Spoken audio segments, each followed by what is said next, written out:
Hello and welcome to Makers.dev episode number 21. Chris, hola, ¿cómo estás? It's going pretty well. I have a vaccine. But you speak Spanish too. Yeah, Cool. yeah. You're going to start each episode with a new language, right? I guess so. I don't know. It's a new thing we're starting, a new ritual. I have a vaccine appointment tomorrow, so that's exciting. Woohoo! I just opened it up to 30 plus, and so, yeah, let's get this going. I'm feeling pretty good. Congratulations. That's so exciting. I think I'm going to wait. I think I'm going to be one of the people who just like out of laziness is going to go when it's easy. When there's a sign at a pharmacy that's like, "Hey, walk in right now and you can be in and out in 20 minutes." That's what I'll do. Yeah. Sort of like if you want to be the first person ever to get an iPhone, you can camp out there and that's kind of a cool experience and you get to brag about it on Facebook. And if you just go like a day later, it's the same thing and you don't have to wait. So I think that's my general strategy for this, I think, is I'm going to exercise patience. And yes, that's it. Yeah, But that's very exciting. I think that's fair too. How was your week? I have a very exciting announcement. We after the episode last week, we were talking about mining Ethereum because you were looking at getting a fancy, expensive graphics card to be doing more of your data mining stuff. And I remembered that I recently built a computer with a fancy, expensive graphics card. And after the episode, set it up to be mining Ethereum all of last week. So I can report on what that was like. And then I have some things that I would love your hot take on. But first, how was your week? What'd you get up to? What are you doing? Yeah, my week was all right. Yeah, you're right. I want to buy a graphics card to do some deep learning stuff. But it turns out everyone is buying them for cryptocurrency mining, and so they're out everywhere. The one I want is like the brand new NVIDIA one, and they'll come out with like a batch of them, and bots just buy them in like 3 seconds, like literally 3 seconds. And so, yeah, I haven't done that yet. But I did. So I paid for Google Colab. So Google Colab is a free service, but if you pay $10 a month, then you get like priority for their higher GPU, like faster GPUs and higher RAM. And I mean, they're only like 2 or 3 years old. I think it's basically like Google will like, when a new version of GPUs come out, they take all those for them, and then the old ones go to the Colab like pool or whatever. So yeah, I was running on a GPU that would have cost me $3,000 for $10 a month. Because it's like so it's hard to beat that price. So maybe I'll just stick with that. It's a little annoying. You have to transfer files through Google Drive, and you can only leave it on for like 24 hours at a time or something like that. But yeah, so I'll probably just stick with that for a while. So I did that. I did more of the Kaggle stuff. And then MeetingPlace is sort of heating up. So with COVID sort of either, doing some long wind down kind of process, more people are more interested in in-person meetups, or, are thinking about that again. And so people have started signing up for MeetingPlace again. A few people have reactivated. And so, yeah, I've been thinking about, I basically done nothing with it for a while because COVID just, put the halt on all meetups. So I'm looking to get back into that, I think, to add some things that, it's about a year old now, the code base, and so I want to bring it more up to speed. But yeah. More people getting vaccines means more people meeting up. Yep. The economics of being able to pay $10 a month for a $3,000 GPU, whenever you would be using it, like, this is not a thing. Like, if you owned one, you wouldn't be using it all the time. So you'd sort of have to be mining cryptocurrency or doing something else with it to justify that $3,000 price.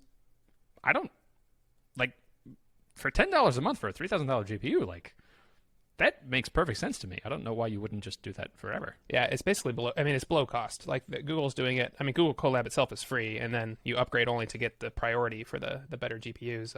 It's basically, a loss leader so that you kind of get in the Google tool chain, and, they want to promote deep learning this way. And it's also better than throwing away all their cards or, so they are doing that.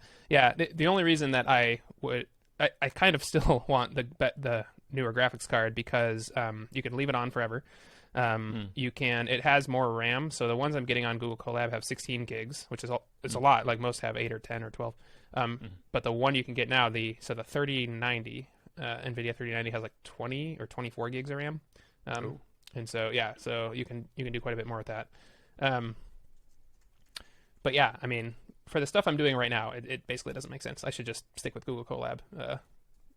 for a long time. I haven't hit RAM limits really yet. So, yeah. The deal that I sort of make with myself with these sorts of things, I kind of went through the same process with getting a 3D printer. Was like, I need to come up with enough work to... I need to have enough work to make it start to make financial sense that, you know, if I was using this for a year at this price, I would be further ahead if I actually owned the thing. I sort of think about gym memberships in the same way of like, okay, to go to a climbing gym by me is, I think, $15 for a session, or I can have a monthly membership for like $70 or $80. So I'd have to be climbing at least 5 times for that to make sense. So what I've started doing is consistently without fail, if I buy the gym membership, I just stop going to the gym because I'm like, I could go, but I could also go tomorrow, and then I just never go. And I think the philosophy for me going forward is going to be like, I need to prove to myself, I need to be consistently spending more money on the day passes before I buy the membership. And so for 3D printing, that looked like to me, you know, I need to have enough pressure built up where I have projects that I want to be 3D printing, and if I ordered them one-off from iMaterialize or Shapeways, it would cost roughly $300, and I can buy a 3D printer for that amount, and now that tips me over of like, okay, now it makes sense to buy the 3D printer. But until then, how much better is it? I don't have to worry about if it breaks. I don't have to worry about maintaining it. It's just the service, and it's like a better 3D printer than I would have gotten, and the technology is going to improve until then, until I have that pressure built up. So I think the question I'd be asking you on this decision is, are you feeling that pressure? And it doesn't necessarily have to be monetary, because $10 a month, my gosh, that's going to take forever to build that pressure up to $3,000. Are there would buying that $3,000 or whatever graphics card enable you to do things that you couldn't currently do? Would that relieve some pressure of like, you have a bunch of projects in the back of your head of data science that you want to be processing, but it doesn't quite make sense because you have to transfer the data, and that's a thing that costs time. And so just having it locally, you could be running it much faster and open that bandwidth up more. What does that pressure look like for you right now? Are there things that you could do if you had the graphics card in your house that you can't do with Google Colab, or that would be easier to do in a way that would relieve the pressure of the work? Yeah, so it was a couple things. One was, it was when I was using the free version of Colab, and I was getting like 8 gigabyte cards, and I was running into RAM limits with those. Like, I couldn't do what I wanted to with those cards. And so I was like, and then I started looking at like spot prices on AWS or whatever, and it's like $2 to $4 per hour that you run them. So that gets really expensive really fast. Yeah. So I started looking at the cards, and at normal prices, the card I want is about $1,500, and the rest of the computer is, $1,000, $1,500. So it's about $3,000 for the computer. Right now, it's almost double that because everyone's buying them for cryptocurrency mining. So it's not worth it at all at the current prices. But the other thing that I thought is, so Google Colab has just a little bit of friction getting to it, because you got to get the files up there. You have to shut it down when you're not done, or when you're done. You can't really do data processing on it. You kind of can, but the way I do it is I do it on my laptop, get it into a nice CSV, and then put it on Colab, so that it's because it's easier that way. Whereas if it was all one machine in my basement, like, I could do everything on the one machine. There wouldn't be the switching time. It'd be less friction. So those are all things like, even when I'm thinking about business, like, whenever you can reduce friction, like even just like I leave my editor open right to the file that I'm working on, like just that lower friction will get you over the hump a lot of times. And so that's kind of what I was thinking for the data science stuff. But at $10 a month, and I can get a 16 gig card that right now would cost me about $3,000. It doesn't make any sense. Reducing friction, I think, is the name of the game. And I suppose the question then would be like, on the scale of business, $3,000 plus a graphics card that's doubly expensive, not that much. If that's a machine that's then making you money, that, like, of course, if you can spend $4,500 to make $9,000, like, yes, do that all day. Can you do that again? Can you do that 10 times? Can you get 10 machines and have 10 times the output? So then the question is, like, what is the friction minimizing function? Is it because having your own machine is now introducing a bunch of friction of now it's your own machine. You have to put it together, and it's not going to start. And then you have to figure out how to start it, which I think is a thing that I know I enjoy, so you would probably also enjoy it. So maybe there's a more clever solution of like, can you use rclone to automatically zoop your data up to Google Drive so that step is easier? Or can you have an automatic shutdown function that makes that trivially easy? How do you think about that? If you had infinite money and your job was just like, how do I minimize the friction so that this stuff can get through faster? What would that look like? Would the minimum friction function then look like you're paying $3 a month for Amazon? Would it look like, maybe you hire someone else to build this computer for you and you don't really care that it's the double expensive graphic card? What would the perfect solution look like that was trying to minimize friction as much as possible, that just made this work as easy as it could be? Yeah. So there's basically, I'll pick up a few things so the first is, one of the tricky bits is that this isn't making me any money right now. This is just like a hobby. So, that's one of the reasons it just doesn't make any sense. But for minimizing friction, so there's a great company called Lambda Labs. At least I think they're great. Other people say they're great. And they make deep learning machines. And so the minimum friction is not to build your own. It's to spend twice as much as it's worth or 3 times as much as it's worth and just buy one of theirs. They make workstations, they make servers, they make everything. So that would be a minimum friction one. The other one is, so the Amazon one is $3 per hour, not per month. So you can just spin up. What did I say, per month? Yeah. Yeah. That's expensive. So you can just spin up a bunch of Amazon things. That's what a lot of companies do.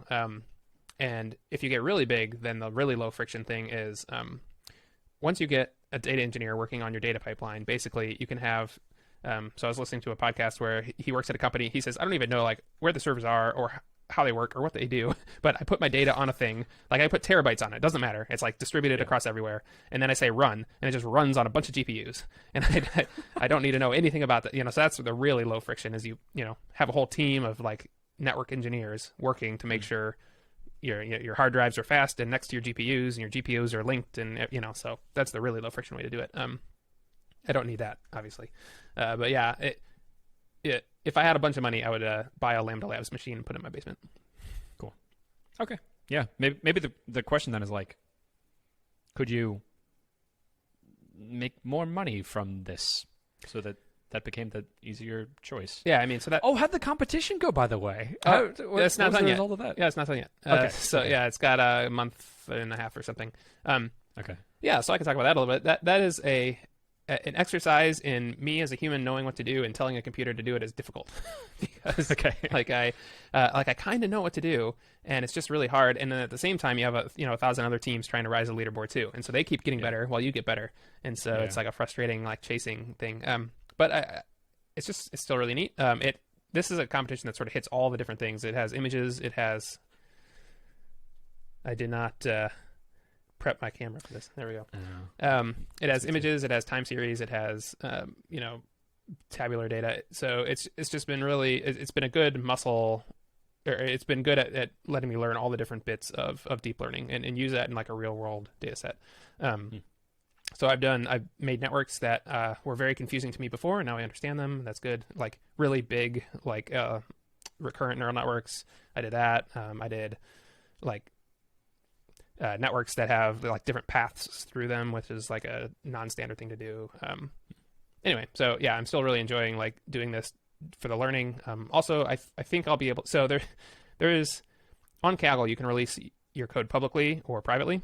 And so people do publicly, like as goodwill and stuff. And so there's a public thing which has a certain score, and I'm just under that score. And so I have not yet gone quite above the public. And I have a thing. It's still processing on my laptop right now. It's been processing for about 3 days. And once that's done, I'll be able to run that through a network, and I think that should jump me past that'll get me over this hurdle of beating the current public score. So, cool. Yeah. So it's been interesting, fun. Feels kind of demoralizing. Like someone capable of copying and pasting would score better than you right now. Yeah. Were there things from that you were able to adapt? Like I imagine if the game was like collectively we're trying to get the best score possible, that it would make sense for everyone to share all of their techniques, and then the best solution would be a combination of clever things that several people had done. Yeah. So a really common thing, and what I could have done and probably beat that score right now is you use that and then you just average with your score, basically, like, or average with your thing. So it's called ensembling. There's different ways to do it, but you basically use multiple models, and that almost always returns a better result than a single model. So I probably could do that. That's cool. I like the hemispheres of the brain. Kind of. Yeah. Yeah, it's like, different models, especially if they're like radically differently trained, probably have determined different things about the data. So yeah, you average them together and you get something better than either two could produce. Neat. That's really cool. $3 an hour, if I did my math correctly, would be like over 15 grand a month. And that would pay for itself very quickly. Yeah. If you just bought your own. Yeah. machine. Amazon spot prices for GPUs are about 10 times what they should be. You can like reserve them for a year, stuff like that, and then they come way down in price, but they're still really expensive. Yeah. I have some stuff running on Amazon that I'm very excited to move to serverless. Well, part of why I'm excited is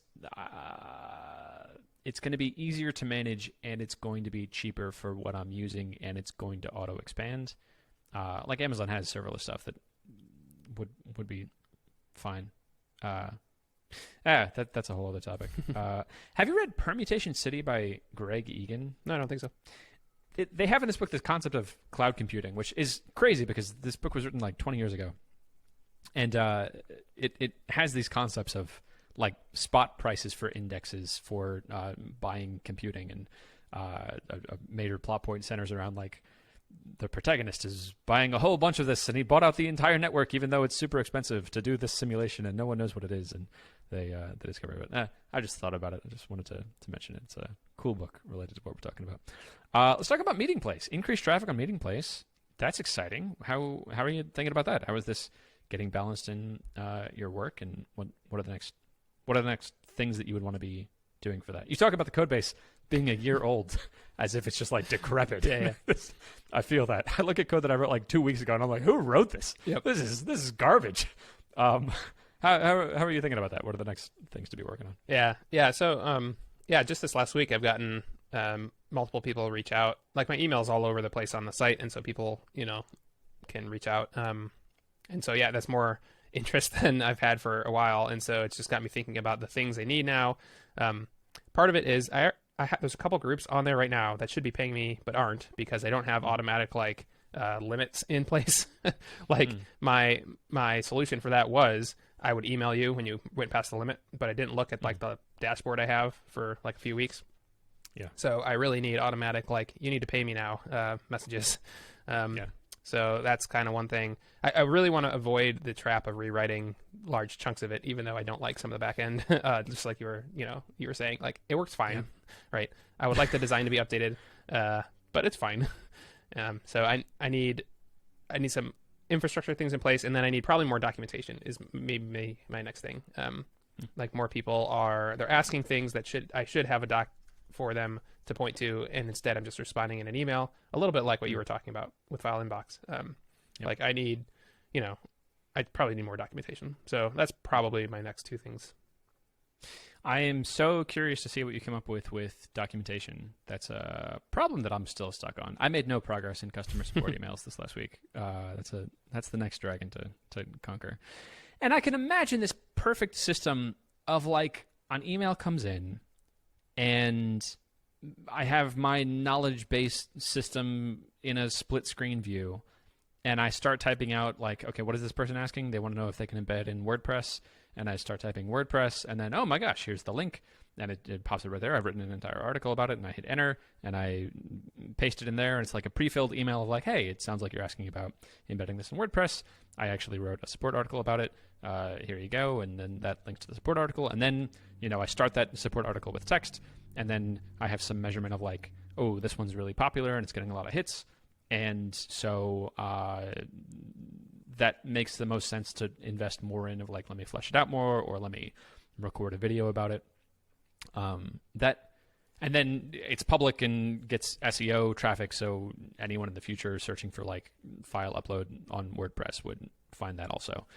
That's the machine that I think I would need for this. And I still haven't quite pinned down like how I want to do that, or what that workflow is going to look like, and how it's going to integrate with my email system. So I'm eagerly whatever you come up with to solve that problem for yourself, I'd like to steal from to figure out what I'm going to do. Yeah, my initial solution is just going to be boring. It's I know the top 4 answers or the top 4 questions that people ask kind of in my head already, so I need to write articles for those, and so that's what I'm going to do. Nothing automated or fancy from the start. I think having things automated and fancy is part of what gets me motivated to do it. Yeah, I think so too. Just knowing in the back of my head, like, ooh, it's shiny, fresh code, and I did it in this very clever way. Like, that's what my monkey brain enjoys putting work on. Neat. So this, how I'm predicting that next week,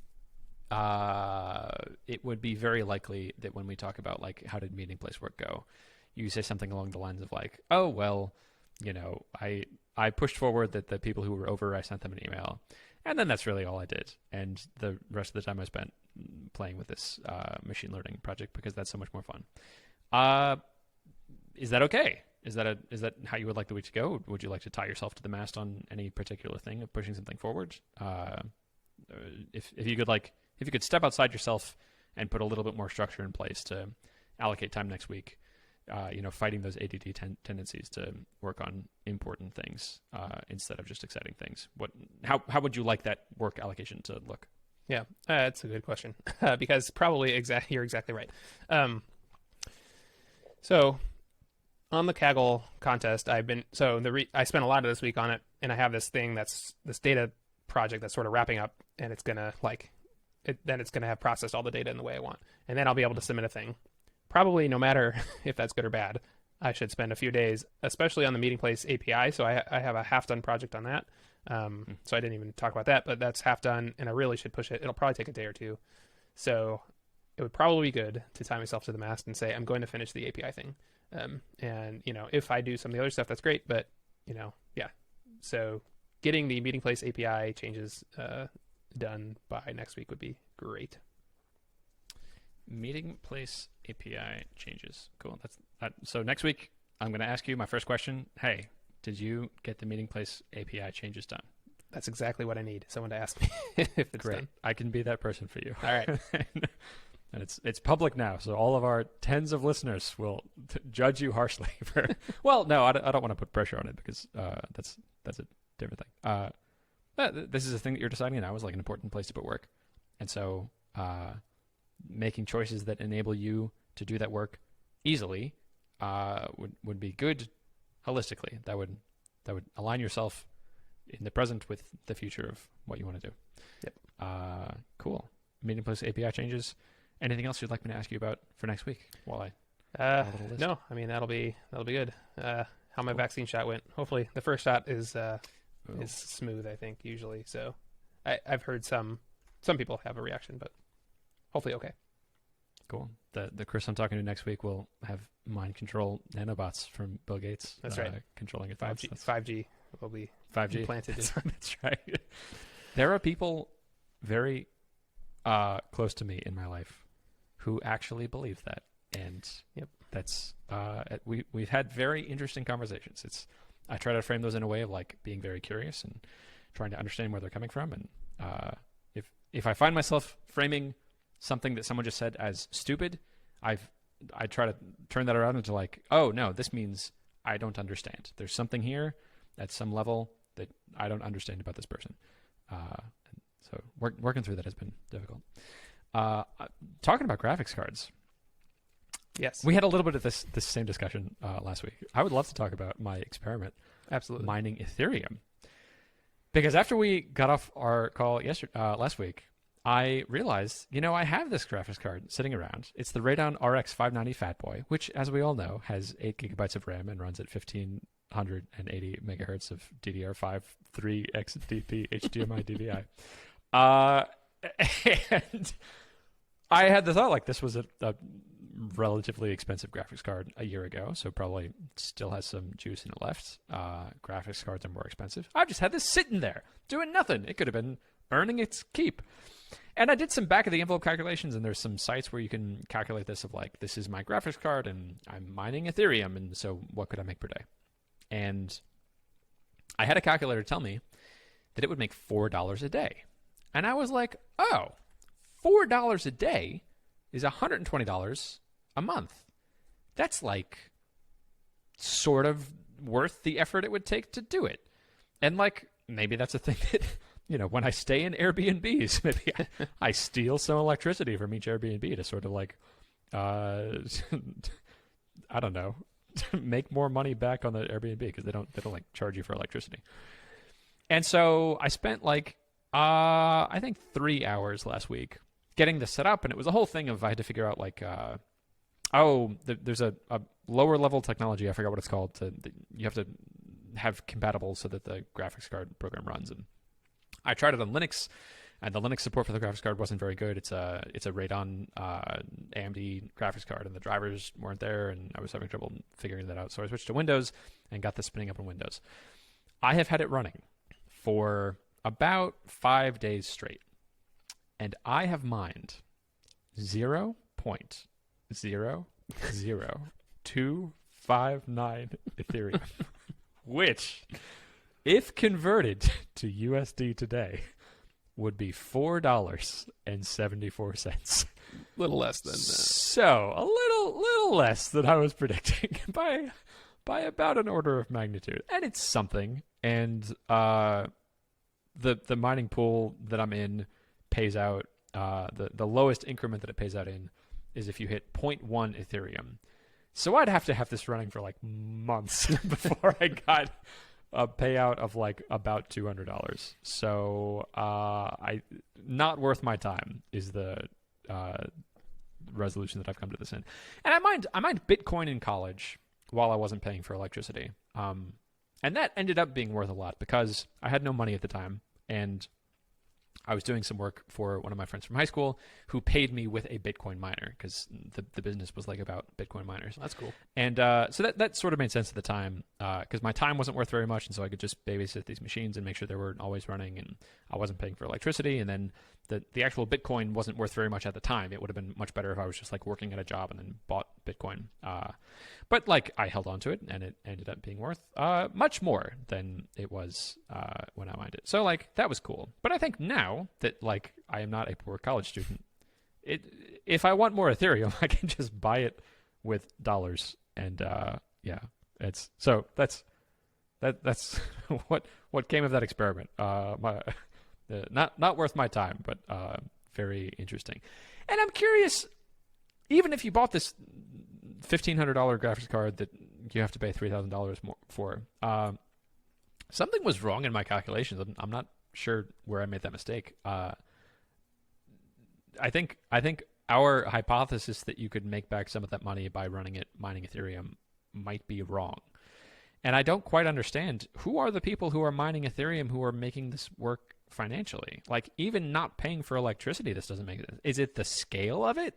Is it that once you have an operation, if you have like 100 of these, adding another 100 is relatively cheap for you and makes you twice as much money? And so the game is like there's a small number of people who just have massive amounts of GPUs. In which case, I would think like older GPUs, there would start to be a much healthier secondary market. What do you think's going on there? Did I do something wrong? Is it just I have an underpowered graphics card? Yeah, so I know certain graphics cards are better than others. For deep learning, for example, NVIDIA, it runs CUDA, and so basically NVIDIA cards work and AMD cards don't for deep learning. And so maybe it's just that AMD cards don't work. I don't know much about cryptocurrency mining, but it's possible that it's an NVIDIA versus AMD thing. Also, like, yeah, I'm not sure. So I had a friend who got pretty deep into it, like so deep that his brother and him bought a thing with three-phase, a place with three-phase power. They got like over 100 graphics cards in there, and they made money for a while. But they didn't do it on Ethereum, which may be your other thing. So you can auto switch between other cryptocurrencies. The problem with those is you have to get rid of them, and there aren't that many exchanges that deal in some of these smaller coins. So you have to like go to shady websites and to offload your coins. But they made money for a while. This was during the last boom and crash, and then it was not profitable for them anymore when it crashed, and now it is again, even on their old cards. So yeah, I think it's a scale thing. I think you got to get the right graphics card, like make sure you have the right thing. Yeah, and free power helps, right? Or so some of the biggest mines I know are in Iceland, actually, because power is super cheap because geothermal power, and it's cold there. And so they pump the cold air through their mine, and they don't have to cool it. Yeah. And they get super cheap geothermal power. So, you got to do stuff like that, I think. Yeah, that makes sense. Okay. Yeah. I think where I've landed on this is it's not a very interesting problem. I could see how I could do it, and I could move to Iceland and buy 10,000 of these, and I think I've sort of like proven to myself that I could do this. Like I've figured it out and I got it set up, and now it's just the most boring thing in the world because I could see how it could be done, and so now I'm done. Okay, neat. I have 6 things that I would love your hot take on. I'd love to go through another rapid fire. I don't know what it was about this last week. Felt much more creative. I want to graph like number of ideas that I have for businesses per episode and see if there's some sort of a cyclical pattern. Put it on your midnight personal tracker. How many ideas do I have? See the graph, and that'd be cool. Okay, where do I want to start? Let's start with the not as good ideas. All right. This is something I mentioned before, I think. YouTube is a dopamine machine. They are so good at coming up with this algorithm of like showing you these videos that are quick and engaging and get you to click on them. It's like candy. It's like cigarettes. It's like, oh, you're bored? Here you go. Here's some dopamine for what you need. And what I want is a way that I can recommend my own videos to myself, to be able to say, like, here's this course that I found from Stanford, and I would like to queue up this course so that when I go to youtube.com, instead of seeing this sketch video from, I forgot his name. I just started getting recommended this improv comedian, and he's really funny, but like, it just wastes time. Instead of seeing his videos, I want to see the course videos that I did. And so I want to be able to queue up, like, in my watch later list, I want to be able to say just like, oh, this is a video that I would like my future self to see. Let me click the watch later video. And then I want that video to show up instead of the Joel Javier, I think is his name, instead of those videos. And that could be a Chrome extension, or maybe locally I redirect YouTube to something else. What's your hot take on that idea? Yeah, I mean, I think the easiest way... Well, there's 2 ways to do it, and you covered them. The easiest might be some kind of Chrome extension, like even that just hides the what to watch next videos or something on YouTube, and then you don't even see them, right? And then you can replace them with your own. That's definitely one. Another is just a better. So I bookmark, like YouTube videos and stuff I want to watch later, and then it's rare that I go back and look for them. So I think we sort of talked about this before, like something that just serves up your old bookmarks to yourself. But this one's specific for videos. So like, it would be neat. It would be something I would run. I wouldn't pay for it probably, but maybe you could find people who would. And if it was a Chrome extension, I wouldn't run it because I don't run Chrome extensions. We talked about that. But yeah, like it is not hard at all to make a Chrome extension that just hides a certain div on a page. Now, anytime YouTube updates their site, which is kind of often, you need to update it. But other than that, it should work. Okay. Maybe you're right that anytime YouTube updates the site, maybe I have like an overlay on top of YouTube. Maybe I like. I think I'd be okay just changing it anytime they did it, because the piece of code I would have to change is like the name of the div that I'm replacing or something, right, or the structure of that. So that'd be okay. Specifically, what I want to see also is like, I have subscribed to so many interesting channels of people who build things. I love those channels of like, here's a woodworker who's going to walk through how they made stuff out of wood. And I'll find them, and I'll stumble on a video on Hacker News or something, and then I'll click through to their channel and see like, oh my gosh, they have so many interesting videos. I would love to see this.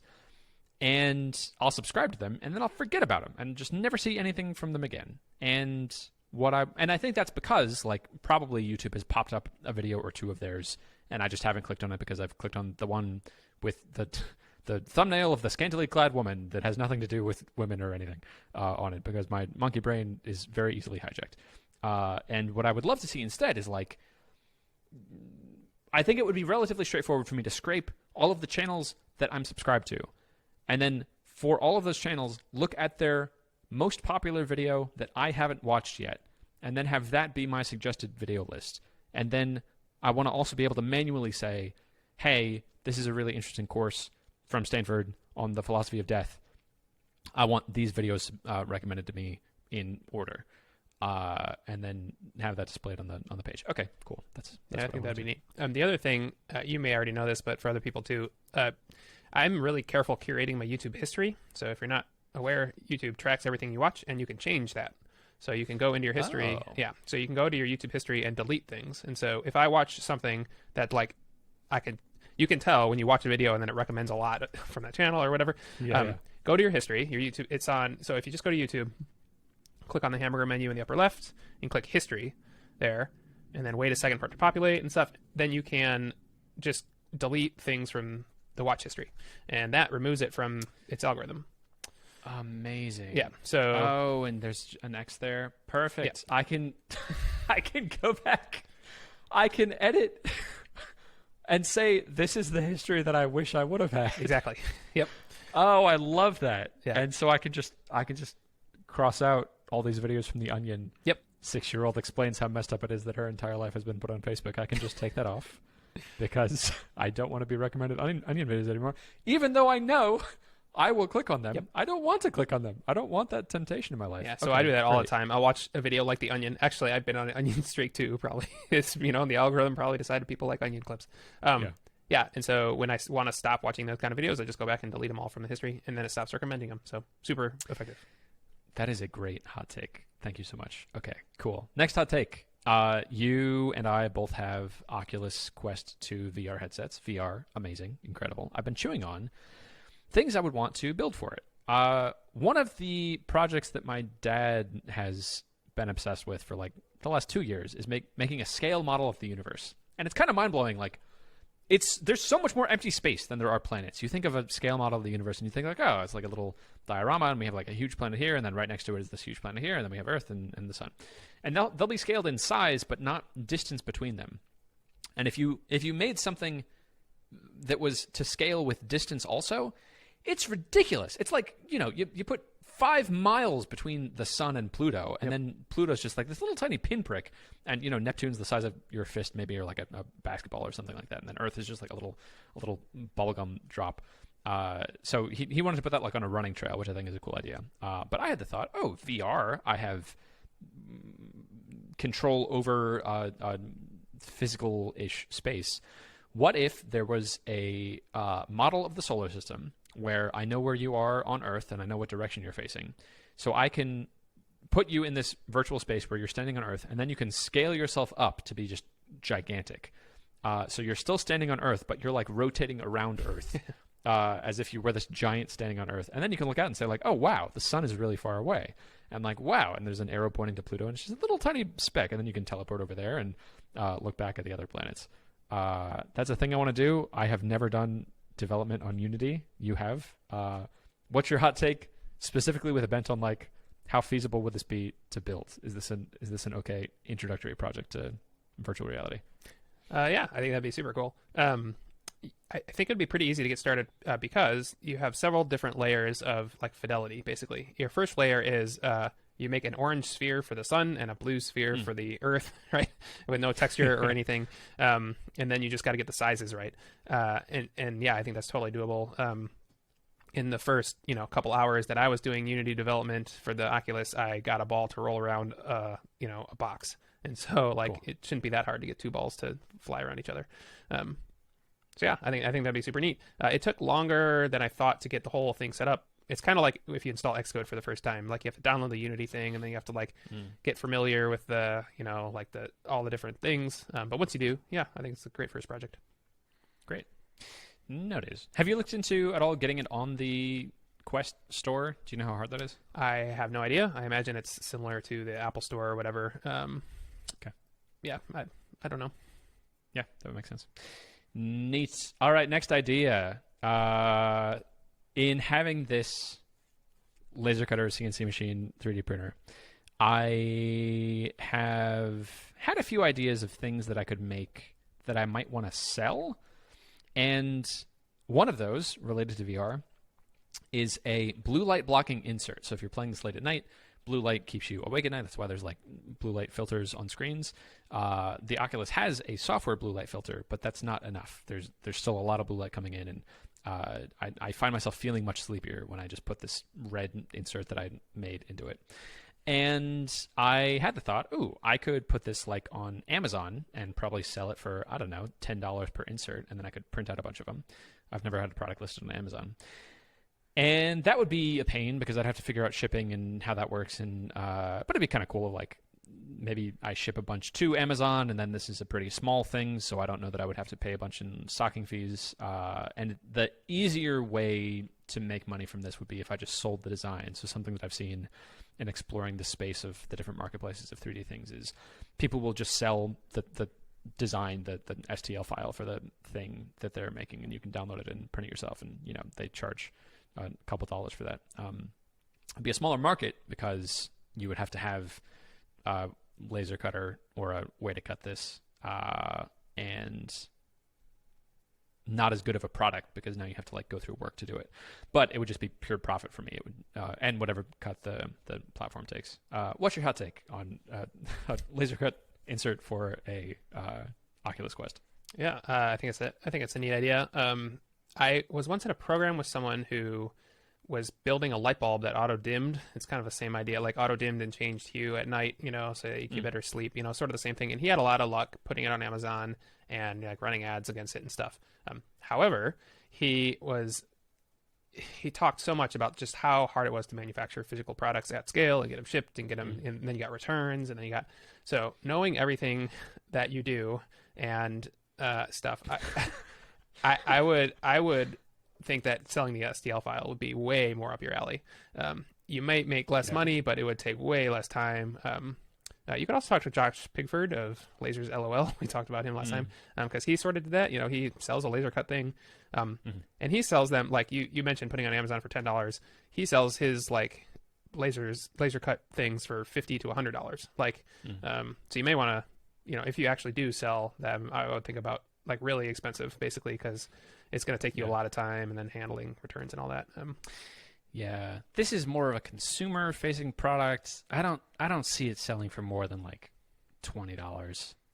Although they sell like blue light blocking glasses for $80, which is ridiculous. Maybe I just need to think about a better product. Maybe if it was like a replacement for those $80 glasses, that might make more sense. I would sell the STL file and then give them away as Christmas presents or something. Yeah. Oh, a little hint there of what to get Chris for Christmas. Cool. Next idea. I have talked about this a few times. I have had a lot of frustration with reading books digitally. I feel like anytime there's a paradigm shift in the way that things are done, the very first thing you do is like, okay, we're going to do it exactly the same way, but with this new technology. An example being when we switched from steam engines to electric motors. When you had a steam engine, you had to have like one huge central steam engine in your factory, and then you had belts driving everything in the factory. And so like if anything in the factory needed to stop, the entire factory has to stop because it's all running on the same big boiler. And if the boiler breaks, the entire factory goes down. So like that's inconvenient. And also boilers are loud and hot and messy, and it's tough. And then, what's this? We have an electric motor and electricity. The first thing you do when you have that is like, let's get a big old electric motor and let's put it in the same place that the big boiler was. And that's how we'll run our factory now. And now it's electric.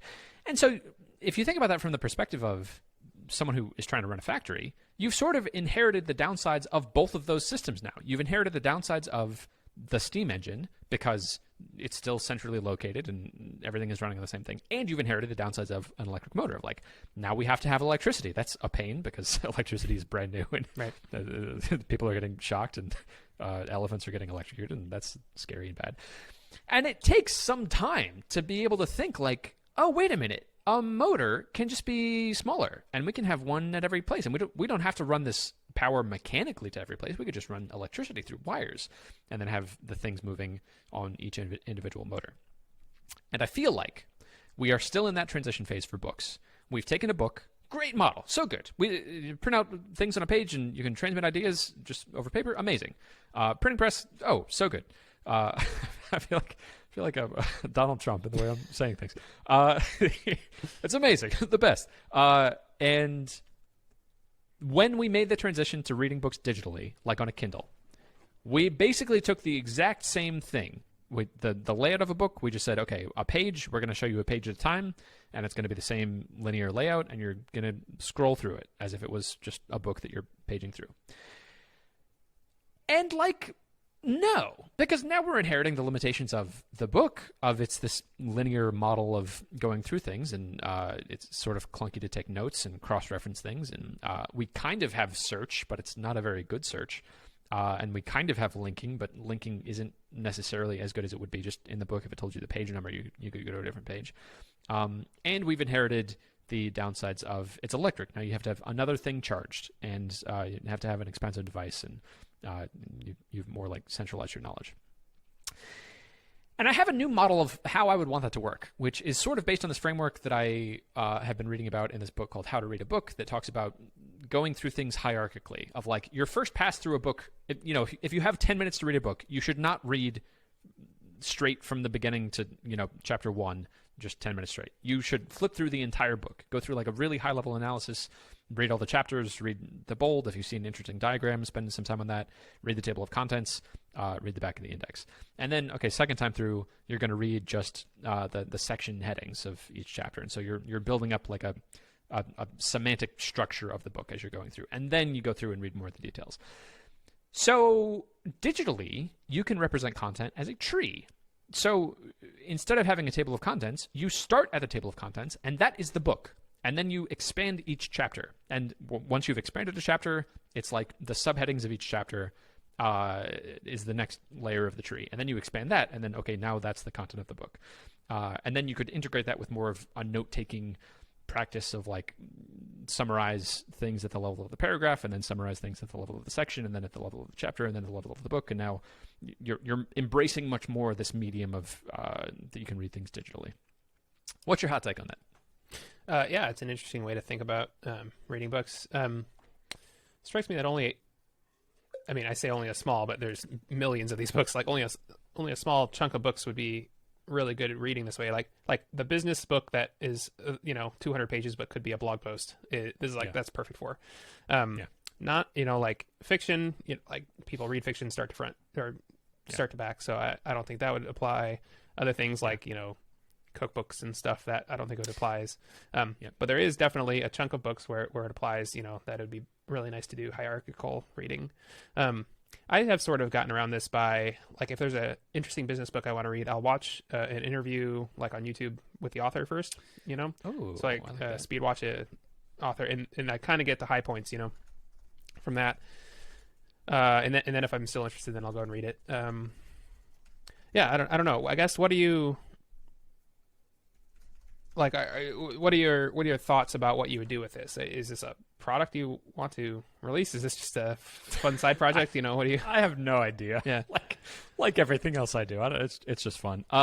So immediately the thing I want this for is this is how I want to read books. When I'm reading a print book, I feel the frustration of like the way that I want to be taking notes isn't working, and the trying to follow this practice of reading it in sections feels kind of clunky in a print book. And if I'll be in the middle of a dozen books at any given time, and okay, now I'm going to go on a trip, and I have to pick the books that I want to bring, and now that's like the books I'm bringing are way more than my laptop, and that doesn't make sense. It's like a few kilobytes of data that weighs more than a processing machine that can hold gigabytes of data and access terabytes of data. That it does not feel very minimalist. And then if I take notes in a print book, I have a whole stack of books that I have scribbled notes in the margins of that I'm not doing anything with. That if it was digital and I had a workflow of where that information goes afterwards, I'd like that loop to be closed. Of maybe it eventually ends up on my blog or gets rolled into my Zettelkasten and note-taking system or something. And so fully embracing the digital medium, I think, would just work better for me as a person of being better at digesting books. Excuse me. And if I had that process, it would. I would also be going through more books. I'd be reading more. Yeah, that makes sense. Yeah. I guess there's two other things I thought of too. One is just like if I'm going to read a long book, I tend to do it in print anyway, just because I don't like staring at a screen for a long time just reading. But if you could jump around hierarchically, then maybe that would be something super interesting. And then the other thing I thought of was, so I've been reading some of these data science papers, these AI papers, and you actually, it's kind of exactly the wrong way to start at the beginning and read to the end. That's like whenever you hear people about how to read these very complex papers, they say, don't do that. You start with the abstract, then you read the conclusion, and then you look through real quick for drawings, kind of like what you were talking about. So it's definitely a way to digest nonfiction information is to not read it straight through. So I don't know where. Those are just some things I thought of. I don't know exactly where I'm going with that, but there's a PDF we'll link to in the show notes called "How to Read a Paper." That it's sort of like a condensed version of this "How to Read a Book" that talks about you skim through it and do it in layers. Same on not liking to stare at a screen for hours and read. I can listen to audiobooks for so much longer than I can stare at a screen, and even so much longer than I can stare at a printed book. And if it's digital, you can just have a speech-to-text reader, and then you can pop back and forth between the mediums. And that was trivially easy to do in this prototype that I made because there's just a speech-to-text API, and it just uses the system reader on your computer. So I have it set up so that I hit spacebar, and wherever I am in this tree structure, it just starts reading it. And it's a computer voice, and it's not great, but like that combined with the all of these other rich features in the structure, I can just listen along, and if I don't understand something, I pause it and then I read it and like parse the sentence, and then let me take a note on that. And ideally, I'd like to be able to take voice notes so I can sort of bounce between mediums of either I'm doing this entirely through voice, both input and output, or I'm typing and I want to be able to use this on all my devices and have it synced and things. And small aside, part of working on this project, I had to figure out how to parse an epub. And I found this terrible node library called, I think it's just titled epub. And the API is weird, and it uses this event-based system instead of provinces. And it was just kind of gross, and the structure that it spits out is weird. And I was like, man, what I would really like, but it was HTML-ish to get the different chapters. When I would call a chapter, it would return the chapter as HTML. And I thought, man, what I really want is just to be able to spit out all of this data as HTML and have it just like in a folder. So I was thinking about okay, maybe I go through and iterate through each of these things, each of the chapters, get all the chapters HTML, and then write those to a file. And then I'll also need to do that for images and get that image binary data out. Oh, and then I need to think about encoding for the file. And then I thought, wait a minute, what is an EPUB? Could I just, how hard is this that they made this library to parse through this? Do you know what an EPUB is? I'm guessing you're going to tell me it's just a text file or something. It's a zip file. It's just a zip compressed file of a folder of HTML documents and images. And that's what an EPUB is. If you just change the extension from EPUB to zip, you can just double click it and it just decompresses into HTML documents and image files. Yeah, isn't that cool? And that's such a better medium for me than all of these terrible book readers and Kindle apps, and it's locked down. And I would so much rather have HTML. HTML just makes so much more sense for reading this type of information. And then you can change the font size, and you can have it read to you, and it's a much more open format. I thought that was funny. I have two more ideas. How are we doing on time? Oh, we'll need to go a little fast. Next idea. I have been focused a lot in my life on wanting to reconnect with people. I think as a person, I tend to have a natural proclivity to being more interested in things than people, which may be a new dimension of personality. The big five may be replaced with the big six that includes that dimension. And so, and I've realized in my life, people are very important. To quote Into the Wild, happiness is meaningless if not shared. As there was this man's dying words as he's dying in the wilderness in Alaska, trying to make it on his own in a bus. Okay, connection with people, very important. Trying to figure out relationships and both intimate and friendships is probably the most important place I could be spending time. And along those lines, I had the thought, what people don't think about anymore, but so would be much more meaningful if I sent it, is a physical card for their birthday or something. And so I thought, how cool would it be if I made a system that made it much easier for me to send out these birthday cards? And then I thought, well, wait a minute. Why a birthday? Why, like, everyone gets attention on their birthday, but I bet not very many people even think about their half birthday. And so then I thought, oh, and what about like quarter birthdays? And what about like the number of days they are old? I recently had my 10,000th day birthday. And you can do like a certain number of weeks old. And you can say things like, you know, you are as old as Britney Spears was when Hit Me Baby One More Time was released. And that's kind of cool. That's like not a thing that you'd be thinking about. And then, you know, I'm going to be the only card that this person gets to celebrate this weird birthday. So that's going to be much more meaningful. And I can put a little effort into like maybe I hire an artist to make a little design of like, you're 3 years old on Jupiter. And maybe they make a cool little card design around Jupiter. And so then, you know, the way that I build things is that it makes it much easier for other people to use them too. So it wouldn't be that difficult to turn this into a thing that other people could also order cards if they had a similar problem of trying to keep in touch with people. But then I thought, you know who's terrible customers probably? It's like individuals buying greeting cards because they're going to pay me like, what, $5 and then also email me to say, oh, it got there late or like, can you do this special thing? I don't want to deal with that at all. So what if it was like a Shopify plugin? I hate to commercialize this because I could see it getting gross really quickly. But what if the product was like, you have a Shopify store and you want to have a relationship with your customer that's more than skin deep. If you have their birthday and their address, or even just their email, I can send it as an e-card. And you pay me like whatever, $100 a month, or a certain amount per card or something. We can pre-design like, okay, it makes sense for your business to you're like Brick and Bone. You sell bone broth, and you want to send people a card when they're the same age that the founder of your company was when they started that company, and you want a little custom design for that. Great, and that's after they're this many years old. Great, we can do that. And then I just handle sending out those cards with the custom design when the person you're sending them to is a certain age old. What are your thoughts? This is kind of a weird one. Yeah.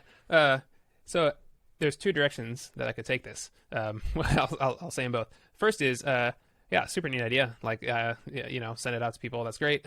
You could even, you could like digitize this to remind people to send, things and stuff like that. There's that kind of angle. There's sort of like, sort of niche little thing. The other is going really commercial with it, which you said you didn't want to do, but you could. The things I get are things from my real estate agent that I haven't talked to in many years, my dentist, other things like that. They send out stuff all the time. They send me stuff on my birthday. They send me stuff like with the sports calendar coming up.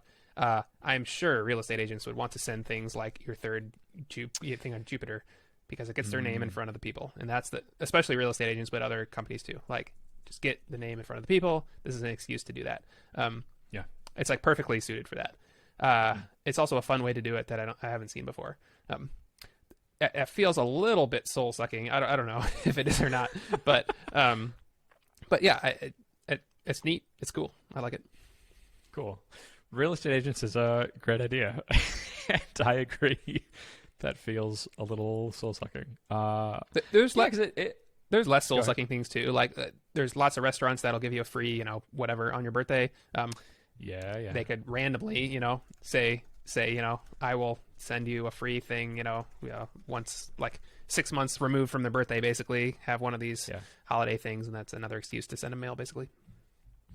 I like that. That would work well for restaurants too, because I could see that being, if they like really embrace like, ooh, you're, I don't know, you're coming to Red Robin and we're celebrating that you're the age, 100 times the age of a robin. Right.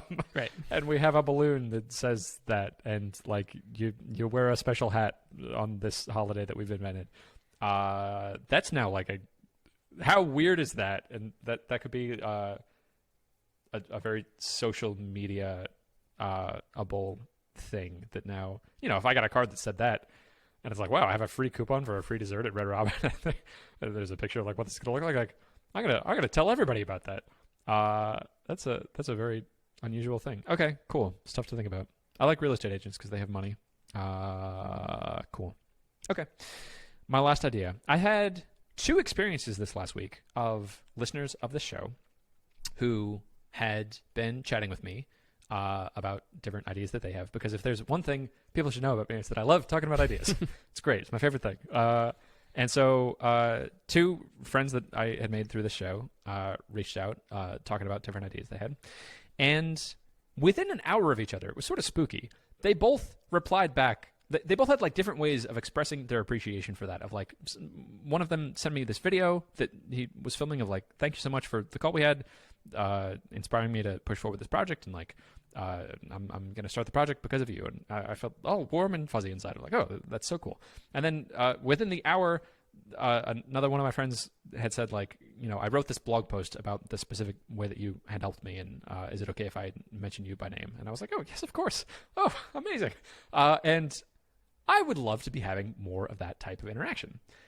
And I don't quite know what that would look like, but I had the idea, what if I had like a huge button on my website and a big old button on my Twitter profile that was like, book a time with me, and here's the framing so that it's easy for you to start this conversation, because like there's a template of what this is going to look like. We're going to talk about your idea for an hour, and in practicing asking people for things and not just giving and being stuck in this mentality of like that I have to have all the power, I would charge something for it. I'd like $50 or $100 for an hour-long phone call just to like make it more formalized.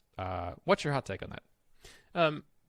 Yeah, so I think charging for it may remove some of the nice feelings you have, because now it's an obligation. So there's that that you may want to look out for. But the other thing is that people do this all the time, especially if they sell a course on a thing. So if you sell a course on a thing, then one of the packages might be something like, and book a hour-long call with me. If you just had a button on your website, like some people might do it. But I think if you really wanted to get more people to do it, like the way to do it is sell a course and then have a 60-minute call as one of the packages. That's kind of my hot take.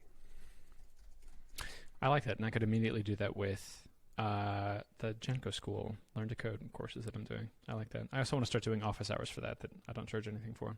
Would that make sense for something like MeetingPlace or File Inbox? Of like, if you're on a certain tier, you get a bespoke white glove onboarding call where you talk strategy for it? I would be more likely to do that for free, because that teaches me a whole bunch of stuff too. Like, so I see people do, like, so ConvertKit famously did lots of, they call it concierge onboarding, and it's totally free. They basically lost money on it if you just look at the business sense, but people remember that.